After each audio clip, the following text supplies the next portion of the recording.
বিসমিল্লাহ বিসমিল্লাহির রহমানির রহিম।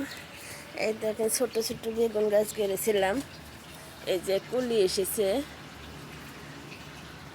এটাতে ফুল ফুটেছে আর 3টা কলি, বেশ কয়টা কলি আসছে। এই দেখেন অনেক বড় হয়েছে বেগুন গাছটা।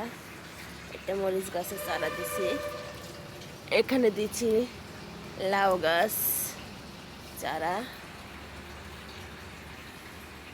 এখানে আর একটা ছোট বেগুন গাছ, এখানটাতে আর একটা, এটাতে এখনো ফুল আসেনি। আর এখানটাতে দিছি হলো লাউ গাছ, লাউ গাছ এই যে পেয়ে গেছে। এখানে আর একটা বেগুন গাছ দিছি, তো এখানে ঢেঁড়স গাছ দিছি, এখানে আর একটা বেগুন গাছ। আমার সিম গাছগুলো দেখেন কত সুন্দর হয়েছে, বায়া গেছে, আর আগেও দেখাইছিলাম, কিন্তু একটা ফুলও ঠিক মতো আসতেছে না।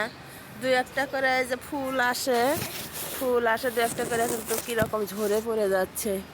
ওষুধ তো অনেক দেওয়া হয়েছে, এই যে একটা ঠিক মতো মানে এখনো সিম ধরতেছে না। কি যে করি, কি করলে সিম ধরবে আপনারা একটু জানাবেন। আল্লাহ হাফেজ।